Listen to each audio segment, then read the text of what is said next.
If you're someone who suffers with anxiety and nervousness when it comes to public speaking, when it comes to giving presentations, whether it's in a meeting, whether it's in front of people you've never met before, whether it's in front of an auditorium of people, it can be debilitating.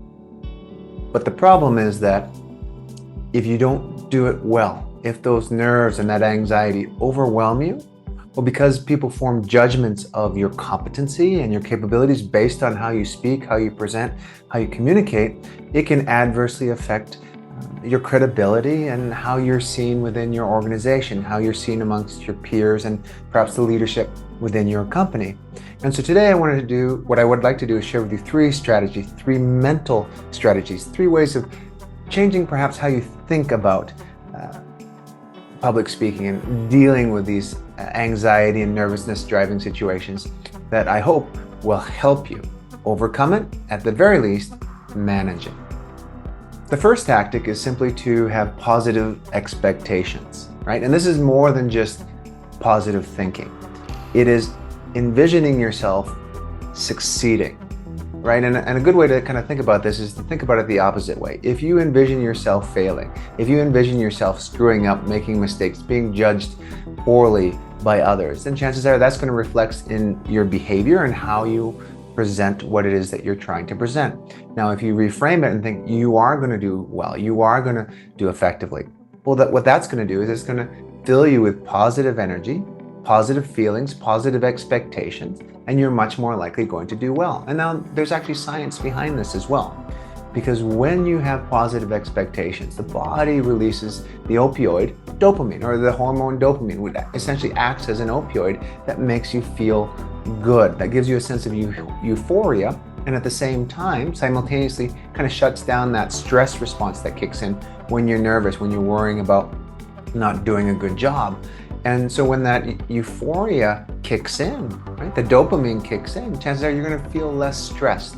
And when you're less stressed, you're going to be able to perform and function more effectively. And so that is the benefit of having positive expectations. So that's step one. Think you're going to do well. The second mental strategy is simply to reframe your perspective. Reframe how you think about that nervousness and anxiety and shift it from essentially being nervousness to excitement. And that simple shift from nervousness to excitement will completely change how you approach your situation. You'll start to see the nervousness as not necessarily something that's going to hold you back, but when it's seen as excitement, well, it's showing you that you are looking forward to, you are rising to the occasion of this speaking engagement that you're going to do, and your body is just channeling that excitement. And that small, simple act of reframing how you look at it will transform how you perform. There's a saying that goes, change the way you look at things, and the things that you look at change. And so your entire presentation, your entire nervousness-focused public speaking event can be seen as something that is truly exciting and something that is really motivating that you want to accomplish well. The third strategy is essentially to wear mental armor. And when I say mental armor, this takes into consideration, or this capitalizes on the mental phenomenon called enclothed cognition. What enclothed cognition essentially says is that when we wear clothes that make us feel confident, when we wear clothes that make us feel strong and powerful, well, that will influence our behaviors and the actions that we take. Now, inversely, if you wear clothes that don't make you feel confident, that don't make you feel comfortable, well, you'll perhaps, your behaviors and your actions will be more on the negative side. Now, enclosed cognition, by wearing clothing that makes you feel strong and powerful, will ensure that you essentially create a mental armor of sorts that you wear that will protect you, where you will feel protected when you're presenting in front of a group. And that should limit the nervousness and the anxiety that you feel.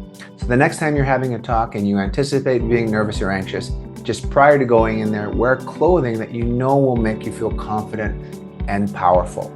And that in itself will ensure that you perform to your best and essentially reduce the anxiety and the nervousness. In summary, in order to mitigate and manage those feelings of nervousness and anxiety, do these three things. Have positive expectations, reframe your perspective, and and wear clothing that give you a mental suit of armor. Good luck.